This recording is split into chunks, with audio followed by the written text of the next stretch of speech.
magic of the Cybernet Space Cube, the computer-enhanced podcast of the future. Transformers Slag Podcast.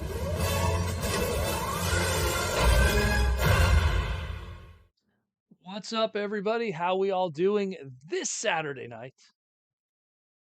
Once again, it is the Transformers Slag Podcast Saturday night live stream main event. I am Proto Man. I am the face that runs this place. I am the host of that voice that you see Monday to Friday, or here at least.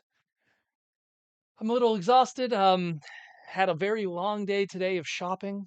Got to really go out and get my plastic fix this weekend.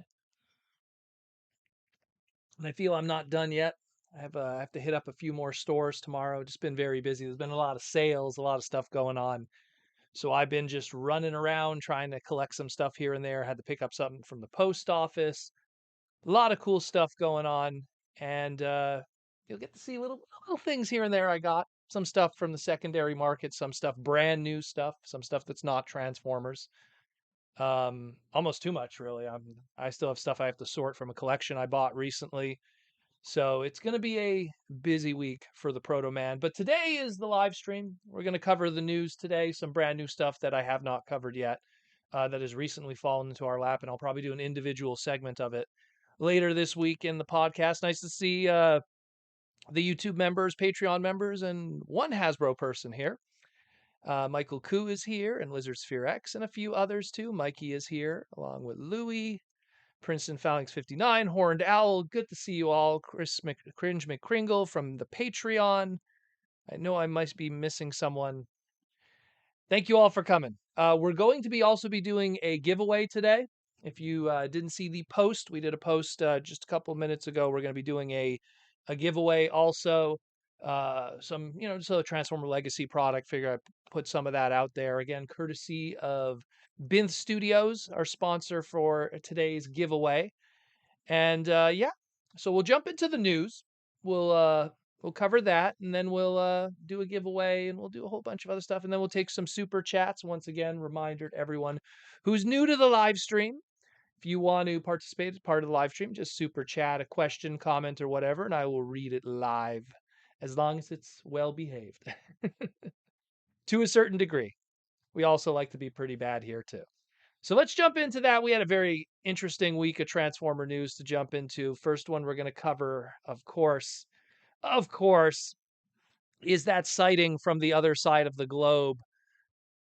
Transformers Legacy Velocitron Speedia 500 Deluxe Class Wave 2 has started to show up.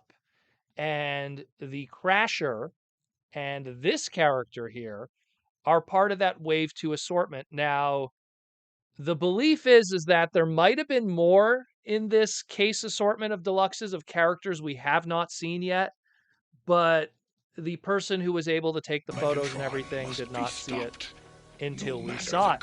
So maybe there's more out there. We got a YouTube member mention from, in this case, it's Space Ghostal, Michael. I saw the Dragstrip repaint. Are we getting a G2 colored Motormaster? Well, we're going to get into that, Michael. That's for sure. So here we have Shadowstrip. And this Shadowstrip, it's called G2 Universe Shadowstrip. Now, for people that aren't familiar with what this color scheme is and everything, so they took the Legacy Dragstrip and they gave it the unreleased G2 Dragstrip colors. Let's just pull that up here for a moment to give people some comparison. Again, I posted this on my Twitter and Instagram. If you want more information on that, those are the links on the right there, my Instagram and Twitter account, where I post supplemental material if you want to kind of check that stuff out too. So on the left there, you got the original Generation 2 G2 Dragstrip, never got released. It was part of a planned, yet again, more repaints of the combiners. They did Superion, they did Bruticus, they were going to do Menasor, and of course, the Protectobot himself, Defensor, but Defensor and Menasor both got canceled, and as a result, this G2 repaint never happened. Some samples got out there, and that's what we're looking at today on the left. In the middle, Combiner Wars during the John Warden era, they did kind of an homage to the G2 color scheme. kind of got it a little bit. They were channeling the right ideas, but still those fine details were missing. And of course, the limitations of that sculpt being a more traditional Formula One to be shared with Mirage and many others, as opposed to the Tyrrell 6-wheel Formula One, which the original drag strip was based on. And of course, the G2 mold was then repainted from. So now we have today on the right this shadow strip, which is taking a little bit of drag strip, taking a little bit of shadow black repaint, and having it together. So looks pretty good. I love the details on it. I love just how well it turned out, how they kept the tempo graph, how they kept all the little coloring, the red on the face, the blue on the helmet. I love how it looks. I think it looks amazing. And maybe it's just my bias as a Formula One fan and a car guy, but I think it looks absolutely fantastic. It matches the mold very well from a realism standpoint. Reminds me of Lotus back in the day when they were big competitors in Formula One, where they had a very black kind of color scheme to their stuff with gold accents, sometimes yellow too. What's up, Aaron? So it's something where I dig it a lot, and the fact that it looks even more like a G2 homage to the old G2 from back in, I believe it was supposed to be a 1994 release that got canceled, or not, or early 95. So I think it looks great, looks super cool. I'm down. Not much else I could really say about it. We also saw the Crasher, but we've discussed the Crasher in the past already, so no big surprises there. Who else is in that wave? We don't know, but we're going to discuss something about it later in the live stream today. So be sure to stick around for that for sure. Now, is there going to be a G2 Motormaster like Space Ghost to last? Well, it's a possibility. If anything, like when you look at what we had in the past of commander classes, because obviously the big thing with a G2 Motormaster is that it's a commander class. So we had Skyfire, aka Jetfire. You would ask yourself, well, what do you repaint that into if you wanted to get a second run out of that mold? And it's something where you go, ooh, well, there's not much. And well, they made a black repaint, shattered glass Jetfire out of it. So they were able to do something.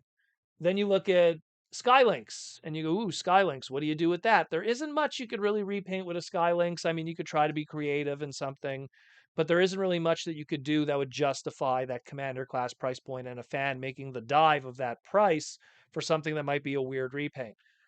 Rodimus is a given. You could do a Primus repaint. You could do a black Rodimus repaint. So that one I'm pretty sure is still one day going to happen. And now you have this one. And I could see it happening. But if it does happen, let me tell you, it's going to be expensive because I get a feeling this guy right here, because he's going to be the first piece of these members, and he's a store exclusive. Hopefully, he's not a one per case scenario like a Cosmos. But I will say this right now, if you do think that one day a G2 Motormaster will happen, I'm on the fence. Maybe it will, maybe it won't. But if it does happen, he's going to be a very in-demand item, because by the time we realize that a G2 Motormaster is a possibility, which would be a Menasor repaint or a Motormaster repaint being announced, this guy might already be out in retail, might already be out of retail, might already be retired. And because he was a store exclusive, making it even more difficult. So just keep in mind, if you like the idea of this, I suggest picking it up, because I fear that in the future, by the time we realize, oh man, they're doing a G2, Motormaster, that means we're totally getting G2 Menasor. This guy's going to be the tough one to get. He'll be the pricey one on eBay and people scalping. So just keep that in the back of your mind if you're on the fence about picking this guy up. So it doesn't surprise me. When we got these individual limbs, I said to myself, when we're talking the Stunticons, I said to myself, they're going to have to repaint the hell out of these just to make back the tooling cost and the time and energy. And there's only so much one could do with those tools outside of just doing other kind of cars. And they've done some amazing work. They've done some amazing twists and turns to pull that stuff off. But at the same time, I get a feeling they're going to go the easy route, and a G2 Motormaster, a G2 Menasor is just kind of a given at this point. It's already been done once before. when we had, again, Combiner Wars. It was a box set. So it wouldn't surprise me if they attempt to do this again, but they might do it over the long run. We might, we have this now, and then maybe 6 months from now, we have, some kind of Hasbro Pulse exclusive uh, kind of situation with a Commander class G2 Motormaster. Who knows? Look, we got a G2, with G2, we got a Master Force Titan class Hasbro Pulse exclusive Black Zarek. It's not out of the question. I've seen weirder things. It makes sense. It's an easy repaint. They don't even have to retool anything. They just could literally just repaint it, send the color guides to the factories, and call it the end of a day. Some brand new packaging. Although even if the others are generation selects, they don't even have to have very snazzy packaging. Just that brown packaging and some instructions with some names changed on it. We'll see what happens. It is an interesting conversation. It really is an interesting conversation to have because it does open the floodgates to a potential for something more, for sure. Next up, we have some Earthspark stuff. So we got a new kind of preview trailer. We'll call it a mini preview trailer that was posted on the Transformers Instagram, the Nickelodeon Instagram, the Hasbro Instagram, and their Facebook groups. A little clip that showed, I want to believe most of the characters we're probably going to see in the show of the robot nature. Obviously, probably some are being left out. But the cool thing about this Transformers Earthspark trailer is it let us know that some characters are going to be in the show. So I went through an individual segment about this. I'm not going to go through the whole thing again. If you want to see me go through the whole thing and break down what I think about each one of those characters and what I'm seeing there, the individual segments there was just a couple days ago. But I do want to cover a few guys just to talk about here today. Number one, Wheeljack appearing in the trailer. Wheeljack up to this point was only a toy shown in the Earthspark line. I was on the fence because I was like, oh, like we've had toys in the Cyberverse line that didn't indicate that we'd be getting characters of them. Jazz, for one, had a Transformers Cyberverse toy, never appeared in the show, was mentioned, but was never appeared in the show. And there's a few other examples of that. There's a lot of designs that were made into toys that never appeared in the show. So because this was a one-step changer, it wasn't like it was a deluxe class where they're a lot more invested. I was kind of going like, maybe he might not be in the show. Maybe he will. Well, this confirms it today. We got a Wheeljack. He turns into a rally car. It matches more or less how that one step changer kind of looks. The face looks a little different. They gave him kind of a cowboy kind of gimmick, but what does a Canadian know about cowboys? So maybe I'm wrong, but definitely says howdy y'all and all that. So we'll see how they handle that one. But next up, we have Earthspark RC. This one's exciting. Uh, the fact that she turns into something that isn't just your traditional Cybertronian alt mode or a motorcycle is a nice touch. She turns into some kind of, it's just not a Bel Air, a Chevrolet Bel Air from the 50s, just not. They changed the headlights just enough so you can't get sued by Chevrolet. So she looks really good. I'm excited about her. Nice to see something that's different for RC. I don't know how that alt mode's going to work. You could clearly see what's supposed to be her backpack in the robot mode is the front headlights of the Chevy. So that's pretty cool. So it kind of gives you already a little bit of an idea of how the transformation will work.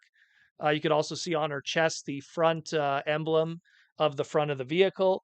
Will she be as slick and thin in this robot mode as, say, her toy will be of this? I don't know, but you know what?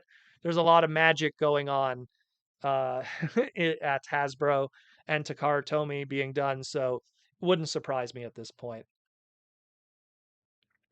We'll see how it goes down. Michael Koo says here, Earthspark Wheeljack's face looks like an homage to Mazinger. Oh, a little bit. I could see that. Mazinger with with his hurricane. What is it called? Hurricane Cutter when he does that attack along with Great Mazinger. And then he says pink Cadillac. It's more of a Bel Air, Chevrolet Bel Air. The design. It's a little bit of a Cadillac. I could see how people could see that too. Lizards for X. She's got some nice headlights. Indeed, she does. Indeed, she does. Black Arachne is more about them headlights, though, if you know what I mean. Anyways, and another one here, of course, Soundwave First thing to talk about is that very Decepticon-centric face that he has. Of course, I mean, G1 Soundwave, even his original 1984 design, you look at that Decepticon emblem, you look at his head sculpt, there's, a lot of similarities there between the two. For years, people have rumored that, maybe Soundwave was supposed to be the leader of Decepticons, because when you look at the Decepticon toy assortment back then, he was the tallest of them. Optimus was technically the tallest of the Autobot toys, and he was the leader. But if you look at Soundwave, the Seeker Jets, Megatron, and the little cassettes, Soundwave technically was the tallest of the bunch. But in the end, Megatron was the leader because he turned into the gun. So, it's something where, it's channeling that, hey, Soundwave's face, Decepticon emblem, but going like full Tarn on it, meaning like it's really, oh, that's really the Decepticon emblem on his face. I dig it. I think it looks cool. Turns into a stealth bomber that's invoking that, history of the character. Soundwave has turned into many different things throughout the years, not just a tape cassette or a mini tape cassette player. During Cybertron, aka Galaxy Force, during that Aaron Archer era, he transformed into some form of stealth bomber and had a stealth bomber bombing gimmick where his bombs transformed into Laserbeak and his weapons. Maybe we might have something with that here. Be pretty cool, but he's a stealth bomber again, and looks pretty interesting. The only thing that I'm kind of on the fence is it doesn't look like they synthesized his voice, so I kind of hope that whoever's doing his voice does a good job. Really channels a cool, dark character like Soundwave has historically been. And the last one I want to cover is the mysterious Seeker that we saw during the Optimus Prime segment of this teaser. Uh, it's clearly using the sculpt of the Cyberverse Starscream Seeker mold, which we could see the Skywarp one here that is being released in Earthspark. So we're probably going to be seeing a lot of different Seekers filling out the Decepticon ranks, and we have just a green and yellow one here that's probably going to get beat up by Optimus as a generic. But we'll probably see Skywarp because we already have a toy of him. Probably going to see Starscream. I wouldn't be surprised, but at least we know that the Seeker design and the Seeker model in some shape or form is in the show, and that's probably how they're going to bolster the ranks of the Decepticons outside of the ones that we've seen thus far, like Skull Cruncher and Soundwave. Who else is there? Now I'm forgetting somebody. Swindle we saw too. Megatron. So we'll see. We'll see. But probably Starscream's going to be there for sure. I'd be surprised at this point if you have a Transformer series without. Look, even Beast Wars had Starscream in him. He had Starscream in the show. We've reached a point where like if it isn't Robots in Disguise 1.0 or Beast Machines, only then will Starscream not make an appearance in Transformers. There's a good trivia question for people in a lot of ways. But yeah, that's them. Again, I did an individual segment. I cover all the individual stuff and I kind of try to break them down as best I can and go like, okay, here's going on with this. Oh, we didn't get to see this alt mode. Here's the character. Here's the voice actor associated with that character. Here's what that voice actor has done if you want to get an idea of what their voice sounds like. I try to give you a good guide. Check in the past couple of days I did those segments. Next up, and this is a big one also, we had a whole bunch of listings. And I have like a couple slides of this, guys. So, because we got some new stuff today also to talk about. So, I did an individual segment about this, really broke it down. So, if you want to hear me rant about all of this stuff individually and making sense of it, go check out that segment. It's a really good one. But I will just say, hey, man, we're getting Shadow Striker. We're getting Devcon. We're getting Strong Arm. Strong Arm, that's a really cool one to see that trademark coming back again. We have a Wild Rider that is different from the other Wild Rider. Could be Wild Ride, aka X-Brawn. That one we don't know, but it's a possibility. I mean, there is a lot of stuff going on here. What I do want to address, though, is on the right side. On the right side there, you have the capsule. Capsule 1, 2, 3, 4, 5. And 5 is a PR, a package refresh. Like I mentioned with the Velocitron 500 Wave 2, this might be the capsule. It might be just the capsule for Wave 2, the sub-imprint of the line. And because there is package refreshes and stuff that has been in the case for Wave 2 Velocitron Deluxe. So it's a possibility. Don't quote me on it, but it is a possibility that this might be what that is, and it's not another capsuled thing like maybe a Shattered Glass Wave 2 or something. We don't know yet. We do not know. But time will tell, and we'll find out for sure. But it's very exciting. There's a lot of really cool stuff here. And Legacy for Q3 and Q4 of 2023 is looking pretty good. Looking pretty good. I'm very excited with what I'm seeing here. But we have more. We have more. We have more. But before that, we have Devcon in this listing. And Devcon's a big one. Devcon is really a big one because, and I talked about it on my Twitter. You know, Devcon had a whole bunch of hey, we're gonna do a toy, and it never happened. And then we had a BotCon exclusive, and then we had that fake news, Scourge repaint that was making the rounds. It's so nice that finally DevCon is going to probably get a pretty awesome toy. Knowing how the Hasbro crew is and how obsessed they are with, animation perfection or original design perfection. I mean, I look at what they did with G-Axis and I see how well they did G-Axis and I go, you know what? They're going to really try hard to make sure that when we do get this DevCon, that it's going to look as good as it could possibly be. It is going to be pretty hype. So I'm excited about it. I mean, these were just some photos that I took just a couple of days ago, just to show you guys, literally, this is what we've had up to this point. No joke. That's about as far as it got for this character. Yes, he's only been in one episode and a handful of comic books, but that hasn't stopped other characters like Sunstorm from getting hundreds of toys throughout the years. Sunstorm was in a handful of comics and cameoed in the background of an episode, and now only recently has started, like Nova Storm and stuff like that, started to show up in other places, and he's had tons of this. So let's bring on DevCon. I'm really looking forward. This will definitely be a day one pickup for me when this figure comes out, if he looks, as I imagine, as good as Hasbro is going to do it. But we have more listings. We have more. More stuff dropped today, so let's jump into that. A Studio Series Voyager War for Cybertron Megatron. Potentially what we've been hearing about, how the High Moon video games, the War for Cybertron and Fall of Cybertron video games, easily the best Transformer video games ever made, are finally going to be getting new toys in the modern era and is going to be part of the Studio Series imprint. And, that's very exciting. Megatron, well, he's already gotten a figure, but I guess if you're going to start this dance, you might as well start with some iconic characters first, and then you could start doing ones that didn't get toys from this lineup.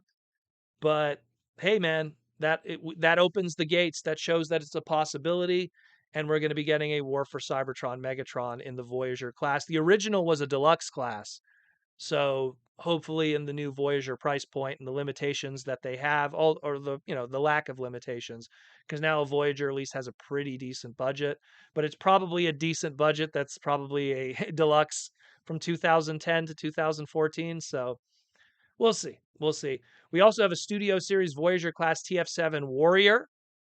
Warrior, for people that aren't aware, is the code name for Rhinox in this movie stuff. So we're going to be getting a movie Rhinox for obviously our Rise of the Beast movie here, and he's going to be a Voyager class. Just going to take a sip there. I am thirsty. It was a busy day today. So that's pretty hype. We're going to be getting a Rhinox figure in the Voyager class, much like with Kingdom. He was also a Voyager class, so they're sticking to that kind of size. I wouldn't be surprised if there's a lot of tooling shared, but who knows? Who knows? There might be a very unique design. We also have a Studio Series Core Class TF7 Hydra. That is not confirmed what the working name for this character could be, but that might be for people have speculated that this might be the one that's being used for the Dual Con member, where, Hydra's multiple heads, multiple modes, maybe I'm reading too much into this. Oh, it's got to be Battle Trap because it's multiple things. But so it could be Battle Trap, core class Battle Trap, although that would be very tiny for a core class Battle Trap. But who knows? They've worked some magic already in the past with other characters with the core classes. Maybe it could be a Battle Trap. Hydra, we don't know yet. Some people think that it might be the Air Razor. Could be that too. Air Razor is going to be a smaller character in the Rise of the Beast movie. So maybe it'll be her. Who knows? Who knows? Then we got a core class Transformer 3, aka Dark of the Moon Bumblebee. Pretty obvious what this one's going to be. If you look at the bottom right of the image here, we had a Transformers 3 Laserbeak Bumblebee. So it's going to be probably just a straight up Bumblebee repaint of that. So no surprise with that one. That one doesn't surprise any of us. Doesn't surprise any of us. Then we got a Studio Series Core Class TF7 Delta 2. Again, another code name. We don't know who it is, but I'm pretty sure we'll find out soon enough. Some people think this might be related to the big bad that is in this movie, or some kind of essence of it because it's Delta 2, some kind of part of it. Again, sheer speculation. No one knows, but we will see what happens. Very interesting otherwise. But we have more Rise of the Beast listings, and it's the last ones we got here, but it comes from the actual Rise of the Beast line itself. So the Rise of the Beast movie is going to have its toys available in two different ways. The more high end stuff and more, I guess, collector oriented through the Studio Series line, and then the more gimmick based and younger demo based stuff through the Transformers Rise of the Beast, the actual name of the toy line. Much like how the Bumblebee movie had all the gimmick stuff in the Bumblebee movie toy line, and all the really good collector oriented Bumblebee movie stuff was available through Studio Series and, of course, MPM with the masterpieces. So through the Transformers Rise of the Beast line, the more gimmick and younger demo oriented one, we have the Flex Changers Cheetor and the Flex Changers Nightbird. Now, Hasbro has had this bend and flex kind of gimmick that's been going on across their different brands, both Star Wars and Marvel. And shown here is the Flex Driver Iron Man and Flex Driver Spider Man. They come with motorcycles, and they have that flexible kind of almost Stretch Armstrong kind of gimmick to it. Kind of funny that Ghost Rider isn't part of this because he's mostly known for motorcycles, but I guess maybe a certain Haslab is more important for Ghost Rider right now, but that's a whole other discussion. But anyways, so Transformers Rise of the Beast, Flex Changers, Cheetor, and Nightbird. Nightbird's alt mode is there on the bottom there for people who aren't familiar with how Nightbird's alt mode looks like. Cheetor can't be shown right now, so we'll have to wait that one out. But it's going to be some kind of, yet again, another gimmicky stuff. All the stuff that we've really seen up to this point uh, of listings and everything for Rise of the Beast from the Rise of the Beast toy line is like beast changers, target master kind of stuff, flex changers, masks that transform into alt modes. There's going to be a lot of that. It might not be interesting to most of us hardcore collectors, but it is going to be aimed at a younger demo who's going to probably go see this movie also and will also want to engage with the brand. And that's very important because if you get 4-year-olds and 5-year-olds and 6-year-olds to want to engage with this brand instead of Marvel, instead of Star Wars, instead of Beyblade, instead of Bakugan, instead of Yu-Gi-Oh, instead of Pokemon, instead of Roblox, instead of Minecraft, and get them to engage with Transformers and have a nostalgic connection to it, you got them for life. Because even if they get out of it, even if they don't like Transformers in their teens, when they become adults, nostalgia rumbles in that belly. And sometimes you come crawling back if that seed has been planted even all those years ago, because it'll grow one day, even if it takes 20 years. So you got to get those guys. So let's do it. Let's do it. Let's check it out. And that is that. And that's it more or less for the news this week. Just want to cover some sponsors and some shout outs. Number one, I didn't do a link yet and everything, but Anda Seats recently, well, there goes some of the stuff I was going to show you guys. Anda Seats recently has contacted me, and they're going to be sending me a Transformers chair. And I've been in discussion with them, and I'm going to try to work out a promotion code for you guys so you guys can get a discount on buying Transformer computer chairs or gaming chairs, premium gaming chairs. So this old piece of garbage that I got from Costco is going in the trash. Trust me, you're thinking this is like, oh, Proto Man, why are you wasting such a nice chair? This thing is terrible. Terrible. I am a 6'1" guy. Look at this. It looks like I'm sitting like in a children's chair. Come on, man. Look at this. Ugh. Anyways, I don't know why I bought this thing. It was cheap. But anyways, point being is Anda Seats is going to be sending me an Optimus Prime chair, so they will be a sponsor, an extra sponsor on the pod for the next couple of months, and we will be doing some stuff with them and giving out some codes to people so we could save you some money on your hobby, like I always say.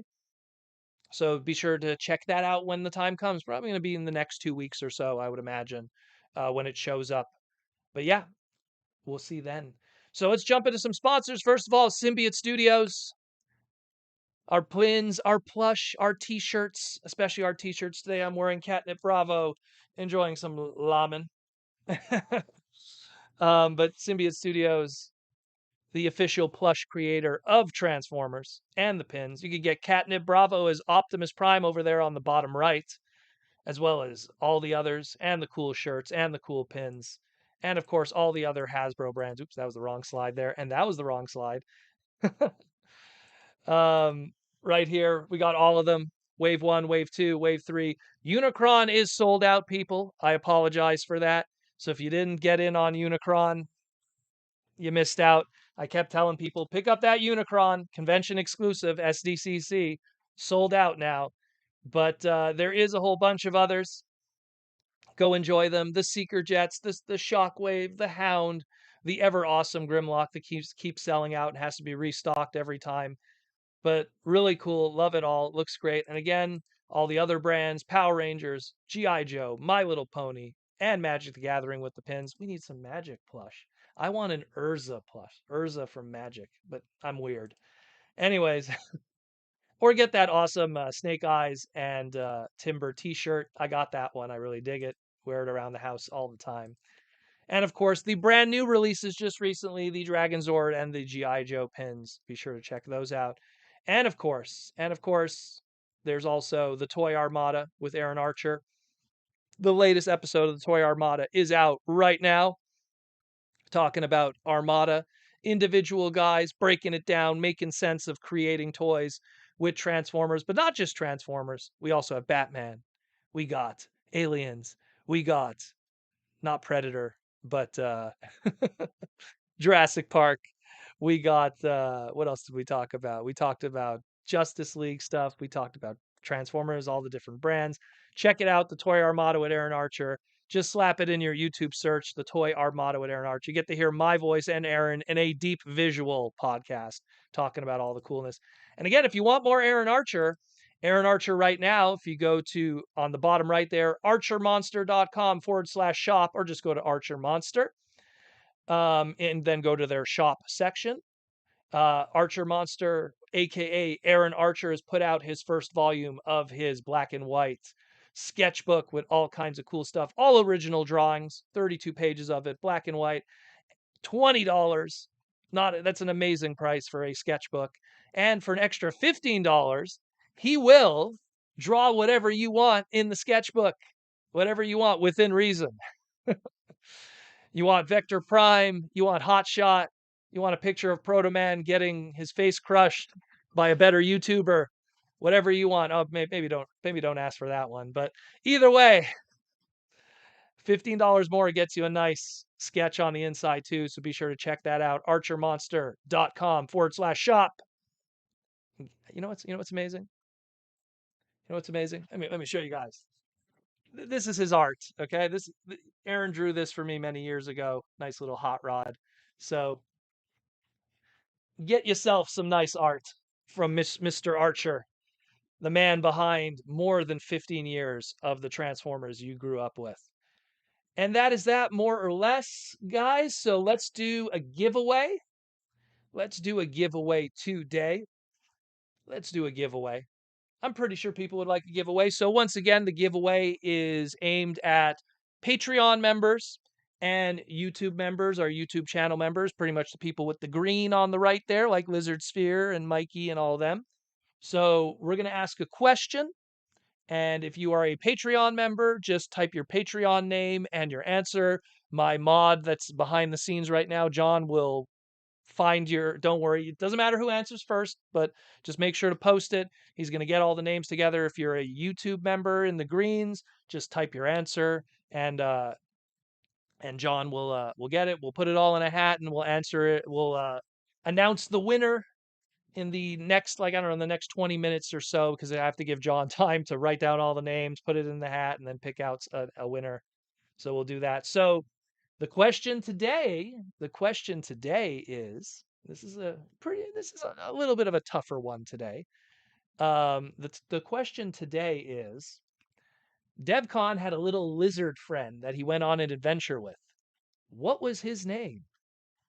What was his name? And the item that you're getting today is Legacy RC if you win, brought to you by Binth Studios. So who was it? I'm just going to wait a moment while that goes absolutely crazy. John, I hope you're looking. And I'm just going to take a sip of water again because I am parched. Who was that lizard guy? Must be stopped. Who was that lizard guy? Welcome, Oscar, Minicon recruit. Someone joined today. Thank you, Oscar, for joining. Who was that lizard guy?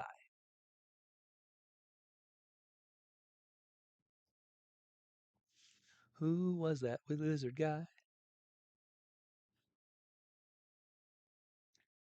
Good old Devcon.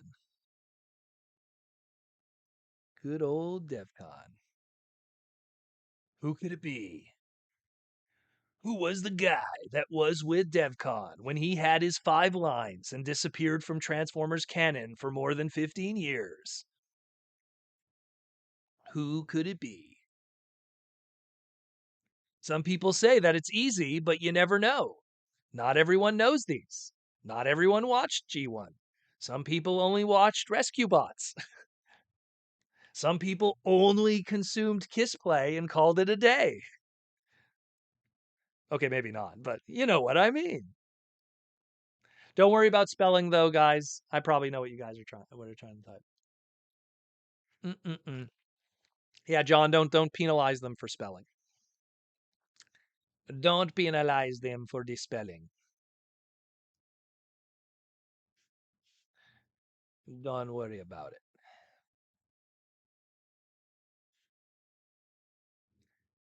All right, we're gonna cut it off soon in 3, 2, 1.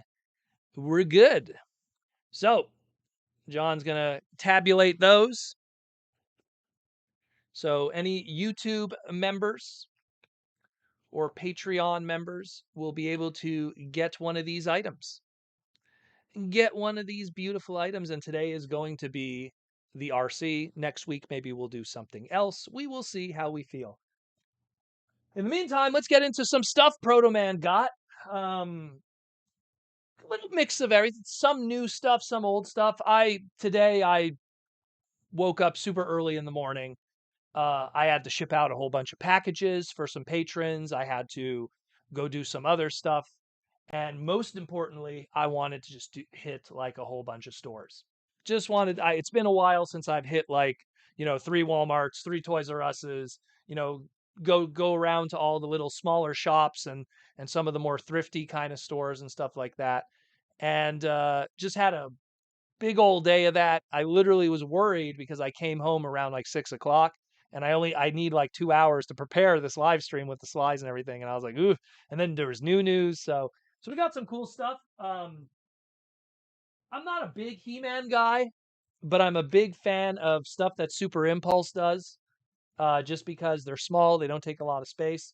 So they did the Super Impulse World's Smallest He-Man figures. See those there? So I actually picked these up for a friend. So these are not something for me, but I picked them up for a friend. There's Tila, there's There's Tila. Looks pretty good. Tila looks pretty good actually. And what's cool about Tila, they show because you could have like the sorceress, and then you could have, you see on the back, you could actually take it off and have the more Tila kind of look. These are very cool. Then of course Skeletor. These very small. I want to show you guys something for scale, but I need something tiny. Where's Hot Rod? Where's the little core class Hot Rod? Here's core class Hot Rod. That's how that's how big these guys are. They're very small, very very small. And then of course, probably the coolest one of the bunch is Battle Cat. Look at that. Oh, that's so cool. These were all no joke. These were $5 Canadian each. They were on sale. So $5 Canadian, was that like $3 American? These, so like $3. These are at Toys R Us. So if you're a Canadian, Super Impulse has these. These are like in the Impulse aisle at Toys R Us. So I picked these up for my buddy who's really big into the He-Mans. So I called him like, dude, like these are like on clearance. You like your He-Man? You actually guys might not even, you might even know him. He was in the Power of Grayskull documentary on Netflix. Shout out to Arnaud, who's the He-Man guy. Um, he's a Montreal native, good friend of mine, and he wanted to pick these up. Of course, we were waiting for them to show up in retail, and then they showed up in retail, and then they showed up in retail for sale almost instantly because Toys R Us is weird like that sometimes. So hey, that's awesome. Hey, that's awesome. In terms of other new stuff, this is the Funko got me, but they got me not for a Funko Pop item. My thing is that Funko, the only time they do really good stuff is when they do stuff of figurines of people that don't have figures, really. I'm a huge, I played basketball in high school. I played hockey and basketball and soccer in high school. And I'm a white boy. I'm a huge Larry Bird fan. They did a Funko Pop of Larry Bird. I was like, no, thank you. They did some starters lineups of Larry Bird back in the 90s. I dug those. Those were really cool by Kenner. But this is a articulated Funko Larry Bird Gold Legends figure with articulation and Larry Bird's mustache. One of the coolest Larrys I know, although there's another Larry in the chat too that's pretty cool. But back in the day, the Celtics, Larry Bird, when he used to play against Magic Johnson, there's the lineup there. You got Larry Bird, you got Allen Iverson, you got Shaq, you got Dennis Rodman, and I believe there's Magic Johnson there. It's no cross sell, but really cool. And this I was shocked because when I saw this, I was like, oh my God, it's Funko Pop. It's going to be so expensive. This was $12 Canadian, which is like $9 American. And it's an articulated, really nice looking figure. Now, I know some people aren't into sports. I'm a sports, but this was so cool. And to have an articulated Larry Bird figure in 2022, that's really awesome. I wish they did an MJ, Michael Jordan. That would have been awesome, or a Kobe. I would have picked those up too. But that's really awesome and really nice packaging. Again, you know me, I will swear until the gods when Funko does something stupid, and they have done lots of stupid stuff. But this is really cool. I dig this a lot. And so this is Proto Man going shopping. You're seeing the plethora of different things that Proto Man buys that isn't Transformers. So pretty cool. I dig it. I dig it. I like it a lot. Um, Before we get into the used stuff, the last thing. So this one here, this is good news for Canadians. So I ordered from Mattel Creations. They had a little thing that they put on their Mattel Creations website. This isn't Transformer related. We're gonna get to the more robot-y stuff in a moment. Um, yeah, Michael Koo, Larry Bird versus Michael Jordan, classic. Larry Bird versus Michael Jordan, McDonald's commercials is classic. Or Jordan versus Bird, the video game back in the day. Cringe McCringle, hey Proto, a couple days ago I got a new job at Target. Hey, congratulations.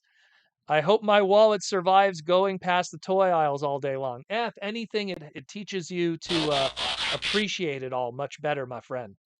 And hey, maybe you get a discount, so it'll save you a little bit of money. Who knows? You get first picks. You've become the dreaded insider. Thank you for the super chat, Cringe McCringle, and congratulations on the new job. So, Mattel Creations, I was worried about picking this up initially, and then I found out that Mattel recently got a Canadian distributor in Mississauga, not Mississauga, where was it? In Burlington, Ontario, not Burlington, New York, Burlington, Ontario. And so now when you order stuff from Mattel Creations, if you are a Canadian, shipping is actually pretty good for once. Hasbro needs to get that, guys. Come on, Hasbro. Come on, hook up a brother. Quebec, Hasbro Pulse. I'm getting murdered here. I'm getting murdered, and I'm going to Mattel Creations. So, being Canadian, I had to back this when they did their Mattel Creations Hart Foundation. Bret Hart looks amazing with Jim the Anvil Neidhart, Jimmy Hart, and of course Ivan Koloff, the Russian troublemaker. Done in the old school Hasbro style wrestling figures and packaging. I didn't open it yet. I wanted to save that for later, but it's really cool. Ships in a box like this. I can't show the other side because it has my home address and everything. But pretty awesome. And again, the fact that they have now a distributor for Canada makes it cheap, and that's great. That's absolutely great. I'm very happy with that. I was so worried at first because when they said it was going to be a Mattel Creations exclusive, I was like, oh my God, am I going to have to pay $40 American for shipping? Please no. $10 shipping. What? I can't even get $10 shipping out. How do they get it? Anyways, um, next up, in terms of the more robotic kind of stuff, this is a big score for me. I found a 90% complete Brutaka from Bionicles. Look at this. Now, granted, yes, the mask is not the correct mask. That's what they sold it with. That's fine, whatever. But it pretty much is almost complete. He's missing his little uh, tubes in the back, but otherwise, I mean, this right here in the condition it's in, like, obviously, if you didn't sell it without that mask, this is like an $80 figure. I was so stoked to find that. And Brutaka is like one of the biggest Bionicles and super articulated. So I'm like, you coming home with Proto Man for $5, $5 Canadian, which is like 3 cents American, maybe not, but still. So Brutaka, dig that. Nice Brutaka, nice Bionicle find. And then here's the weird one of the day. Here was the weird one. So also while going through the thrift where I got the Brutaka at this little thrift store, they had this little helicopter here, you know, combat force little thing, and then you push up here and oh, and it has this little weird sculpt, and I had to leave with it because of the sculpt. It's a Zaku 2 from Gundam 0080. The Zaku 2 from the Gundam 0080 design. It was $1. It has a Gundam bootleg to it. I'm just going to bring it to my next Gundam meetup to show off to people and let them see the wackiness. I think it's cool. I like bootlegs, especially when it's a bootleg that has something weird like that. And it's a little articulated in the legs too and everything. Little Zaku 2 in there. That's really cute. I dig it. I dig it. And that's more or less it for me for the wacky stuff. I got a whole bunch of other stuff. I went to go pick up a guy's collection today. I picked up some other little things here and there, but I haven't like gone through it yet. Let's just say my living room upstairs is going to be a mess tomorrow morning. I am going to be very busy tomorrow morning, but there's a lot of stuff, a lot of cool stuff otherwise. I found Lizard Sphere X says I found 9 complete Brutakas. Well then, Lizard Sphere X, you are a rich man if you found 9 complete Brutakas because they go for very good money today on eBay. I've been trying to get one for a very long time, but I'm someone that doesn't want to pay crazy Lego prices. The Lego community is so nuts. Like I'm a Bionicle. I'm not a Lego fan, but I like Bionicles. I've always liked Bionicles. That it always had that Transformer adjacent kind of storyline and storytelling. I love reading books. Bionicles was primarily a book and comic book series, had some great video games, some great online games. It just spoke to me. It just spoke to me as a brand where most other Lego stuff, I don't really care. I'm not a big Lego guy, despite the fact that I probably have one of the biggest vintage Lego collections in the world accidentally by buying someone's collection. That's a whole other conversation. Just Google proto retro UNICEF Lego and see the stupidity that I ended up with back in the day. Some of the rarest Lego pieces ended up with me. Isn't that stupid, eh? It's almost undeserving, in my opinion. Someone owns it now. I sold it, but I was going to enjoy that money. But the point being is that, um, Bionicle always spoke to me. I always dug Bionicle, but like I wanting to collect Bionicle figures, I'm just going like, why are some of these Bionicle figures that were made in like 2000, like there's Bionicle figures that were made in like 2009 that go for like G1 Japanese prices. Like, do I buy this Bionicle, Brutaka figure, or do I buy, I don't know, Sonic Bomber from Transformers Zone? It's absolutely nuts. It is nuts. Power Rangers for life with the super chat. Not Transformers related, but can we get your thoughts about the new Ghost Rider Haslab? Um, I will say this about the Ghost Rider Haslab. Uh, I'm a huge Marvel reader, but I'm not familiar with the new Ghost Rider. The Ghost Rider that I knew was named Daniel. You know what I mean? Um, and it's just something where this new one who drives a car instead of a motorcycle, I'm not familiar with that guy. It looks cool. Um, looking at it personally, I think it's something that they could have done in retail, maybe. Maybe the car is the hindrance by having a giant vehicle like that. I think Hasbro in general would have not wanted to put that in retail, and that's probably the wall that they hit with that character. But if it would have came with a motorcycle, I mean, I remember they did like these Marvel Legends like packs where it was Deadpool with his scooter and a whole bunch of stuff, Wolverine with his motorcycle and a whole bunch of stuff, and Ghost Rider with his motorcycle and a whole bunch of stuff. And so I think that that's why HasLab went with this different iteration of the character. Is it the new Ghost Rider? I don't know. I haven't read Ghost Rider in many years. I've always been an X-Men, Spider-Man, Avengers reader, and more of the weird stuff like Iron Fist, Kung Fu Master, Chris Star, and all of those books. She-Hulk, even, more so sensational She-Hulk than Savage She-Hulk. Um, Miss Marvel, of course, but not new Miss Marvel, old Miss Marvel. Miss Marvel. Although I'm not a fan of Captain Marvel, I like Carol Danvers Miss Marvel. Anyways, point is you know, I understand what they did. I think that by putting the car, that justifies it being a HasLab product. Is it something that's like, "Oh my god, I have to get it"? It's not for me. Maybe it's something that's super exciting for hardcore Ghost Rider fans. I haven't heard much about this character, so he hasn't really been featured in any of the TV related stuff. He hasn't been featured in any of the books that I read, and I still read a lot of the books, especially like even the crossover stuff, like when you had like certain crossovers. Is again, maybe he's a super recent character. I'm claiming ignorance on this one.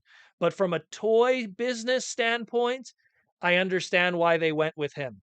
Because if he's associated with a car as opposed to a motorcycle, they could get away with that excuse of making him a HasLab product. Where if this new Ghost Rider was associated with a motorcycle, it doesn't have to be HasLab. It really doesn't. So it is what it is. It is what it is. I think it's cool that they're doing it. I think that the reason why is because it's a car. They can't put that out there on shelves. They don't have that kind of retail space to give, here's all this. There's already so much Marvel Legends product taking space already. And then you have all that other Marvel related product that isn't Legends related taking space. And then you have all that Marvel related product that isn't Marvel Legends, and it isn't, like reactions, and it isn't like simple gimmicky stuff like the what's it called there, the Marvel Armor series and everything, and Avengers product, and oh hey, here's this, here's that. So for them to then all of a sudden, oh, we also have like this humongous car that's going to come with a 6-inch figure and a whole bunch of accessories. Yeah, it has to be HasLab. It really does. It's the only way. It's something that if they would have done it for retail, I'm telling you, that would have ended up in a clearance place in Ollie's in like a couple months because there would have been too much of it. for the numbers that would have had to been produced to justify it, and then it wouldn't sell well in retail. It's better to be a FOMO, and I hate using that word, but it's better to be a FOMO, fear of missing out, Haslab, get it now, and if you don't get it now, you're going to have to buy it on eBay, scalped kind of product. That's the way of the biz, unfortunately. Capitalism. Woo! That's the way it is. We got a gold super chat from Tyler Sistrunk. Sistrunk. He says, "Hey, Proto Man, when Hasbro remakes figures in the case of Armada Starscream, does that make the OG figure go up in value or down? Thank you for the great content." Well, thank you for the kind words, Tyler. Sad to say, whenever a better version of a character, well, not when, okay, here's the thing. Number one, when they make a new version, the first thing that has to be the case, thank you for the subscription, Juan Josie. The first thing that you have to keep in mind is when that new version comes out, is it better than the old version? That's the first thing. So let me give an example. Power of the Primes did an Optimal Optimus. It is not better than the original. It's smaller, it's not as good. So as a result, the value of a complete Optimal Optimus from Beast Wars is still very high, while a complete Power of the Primes Optimal Optimus is blah. The flip side of that is, let's say, Generations Rhinox, the Thrilling 30 one that was a Voyager class. When that came out, you couldn't give away Rhinox for $5, the original. It has to be something where the original version is is far and beyond better than the original. Now, in the case of the Starscream you mentioned, Armada, I wish I could bring him down. Armada Starscream, he was that, well, they had weird names for it, but he was that like Voyager kind of scale price point, like a Mega. Um, had lights and sounds, had the mini con gimmick, very unique kind of design, very unique kind of thing from its era. This one is not going to be even close to the same. It's going to be sculpted nicely, but it's two very different toys representing the same character. So it's not the superior toy. And we've had an Armada Starscream before that too. That was a deluxe scale that also was pretty small and limited. So in this case, I don't think it'll hurt the value of the original Armada Starscream at all, but there has been examples that do. I could, like, let me tell you something. Most Generations figures, when they come out, most people lose interest in the previous versions of those characters. Like anyone who bought, like, let me give an example, right? So like Tigatron, right? Anyone who have been trying to track down for years a perfect Tigatron from Beast Wars, the second something like this comes out, or the masterpiece, and they get that, the interest shifts to those better looking products. Or even something like this. Anyone remember Solar Grapple back in the day? There was Solar Grapple from, I think it Megatron was must Reveal be the Shield or Hunt stopped, for the no Decepticons. matter the No one cares cost. about that one because we have an Earthrise version. And then let's not even talk about G1 and those ones, from the past over there. So it really has to do with if it's going to be superior. If it's superior to the original, yeah, the old one goes down in value. If it's not as good as the original, the old one holds its value that it had before, and the new one just kind of becomes a footnote, unfortunately. So that's kind of like how I see it in a lot of ways. Hope that answers that question. OG figure really only goes up in value um, if it was hard to get to begin with. And then if a new product comes out, it doesn't really affect it if it's not as good. If it's not, like, again, Optimal Optimus, his price keeps rising and rising. The original 1999 Optimal Optimus, his price keeps rising and rising like crazy. Just because, number one, he was the most expensive Beast Wars toy back then. Not many people were able to buy the most expensive Beast Wars toy back then.